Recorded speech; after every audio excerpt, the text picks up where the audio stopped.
Soy Antonio Orlando Rodríguez y cuento mi libro Chiquita.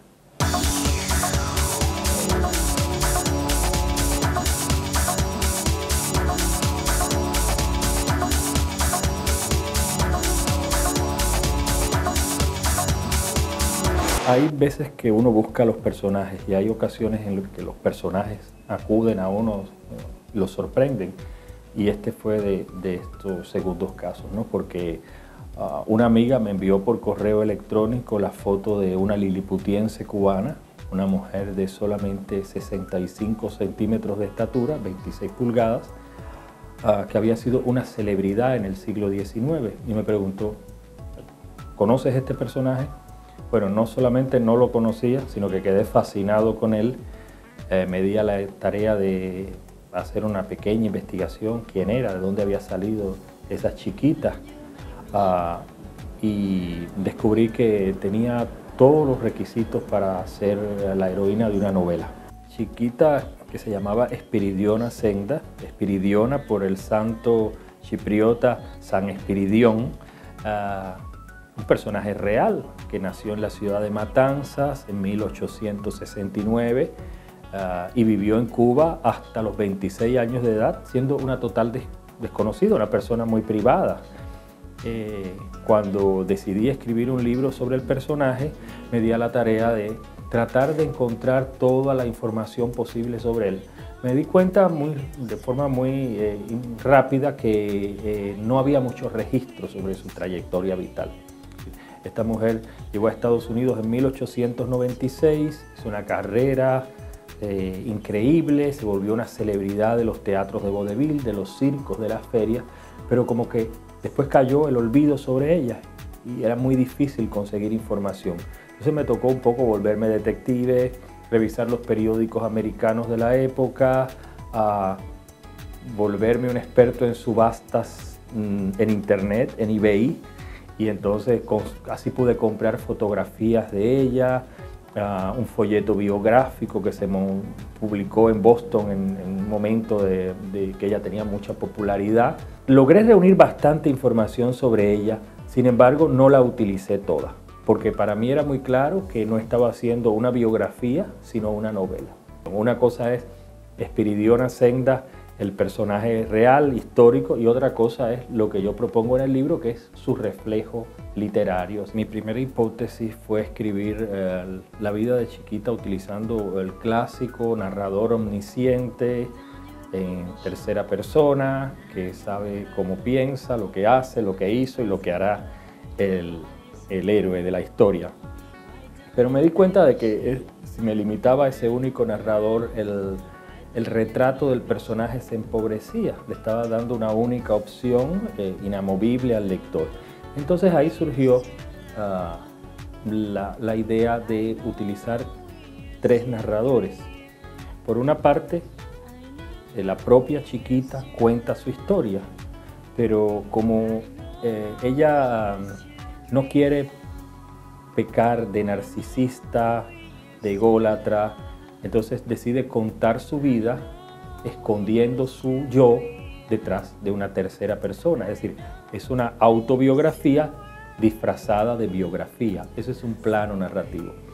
El segundo plano narrativo está dado a través de la voz de Cándido Olazábal, un anciano que en su primera juventud fue el secretario de Chiquita y fue quien tomó el dictado.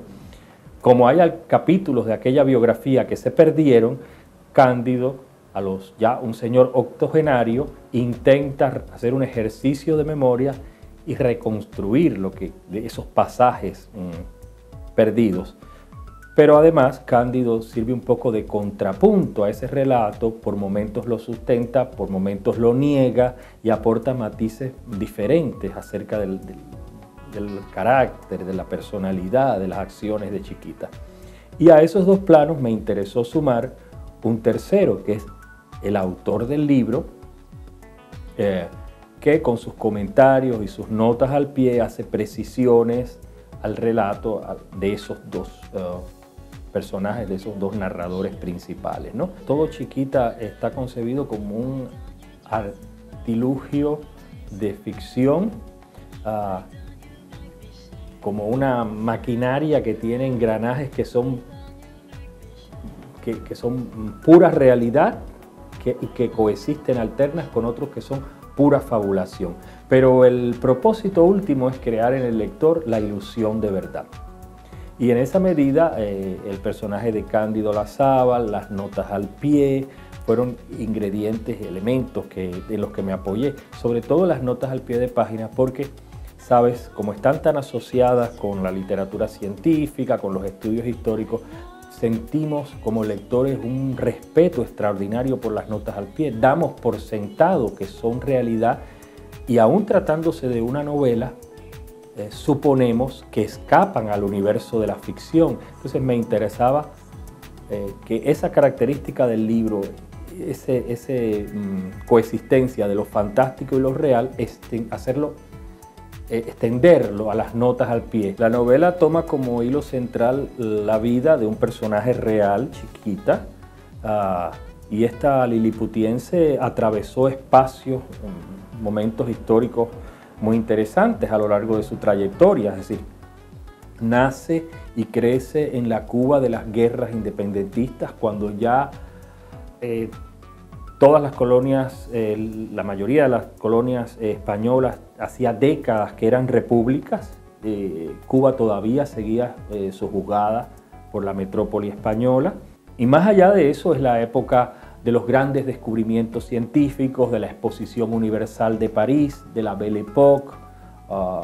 Entonces me interesaba que todo ese acontecer, todos esos sucesos, anécdotas, personajes que por así decirlo, constituyen el telón de fondo por el que transita Chiquita, estuvieran presentados de una forma lo más esmerada posible. Antes de que sus visitantes se retiraran, Sara sujetó a Chiquita por un brazo y la obligó a volverse.